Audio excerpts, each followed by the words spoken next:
wa qabla ghurubiha, sebelum matahari terbit dan sebelum matahari terbenam. Bila matahari terbit, bila matahari terbenam? Matahari tak terbit, matahari tak terbenam, matahari kekal macam tu je. Yang terbit dan terbenam disebabkan oleh kerana perputaran bumi itu.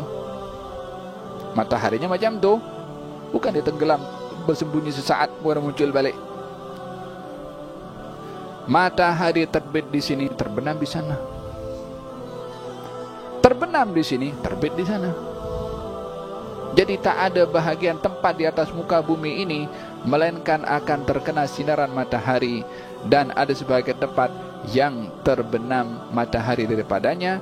Dengan begitu, nama Allah senantiasa ada di bumi di setiap saat. Di saat diperintahkan terbenam matahari di satu tempat untuk mengingati Allah Subhanahu wa taala, setelah terbenam matahari terbit di sana, orang di sana pun berzikir kepada Allah. Ketika terbit di sana, terbenam di situ, di sini zikir kepada Allah, di sana zikir kepada Allah Subhanahu wa taala. Bumi tak pernah sunyi daripada zikrullah. Wa min ana'il laili fasabbih bi atrafan nahari la'allaka tarda, dan juga di waktu malam bertasbihlah kamu, juga di waktu siang. Ianya adalah sebagai simbolik di setiap saat kita perlu berzikir kepada Allah Subhanahu wa taala dan tak boleh lenyap daripada ingatan kita akan Allah Subhanahu wa taala. Macam mana kita tak boleh ingat, tak boleh lupa kepada Allah Subhanahu wa taala?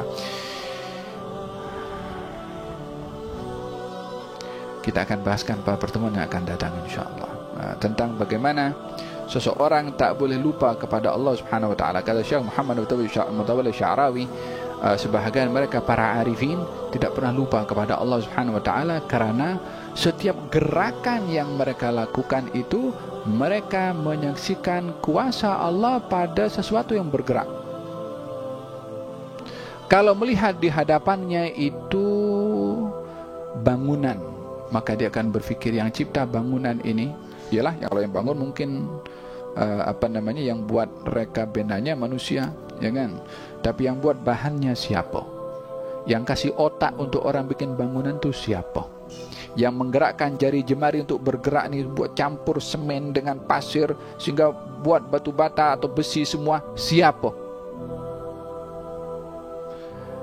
Jadi tidak melihat sesuatu kecuali melihat bagaimana kekuasaan Allah pada sesuatu itu.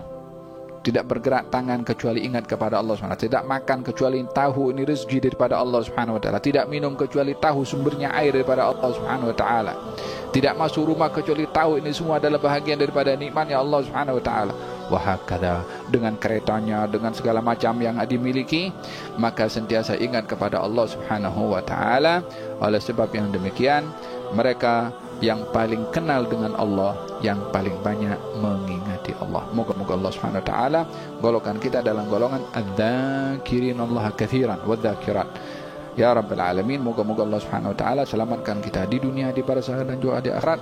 Moga-moga Allah tanamkan dalam hati dan jiwa kita makrifah kepada Allah Subhanahu wa taala sehingga membesarkan Allah Subhanahu wa taala dan tak ada yang lebih besar daripada Allah, sehingga berkeyakinan dengan harapan senantiasa akan diberikan oleh Allah dalam apapun keadaan yang kita hadapi, sesukar apapun situasi yang kita hadapi.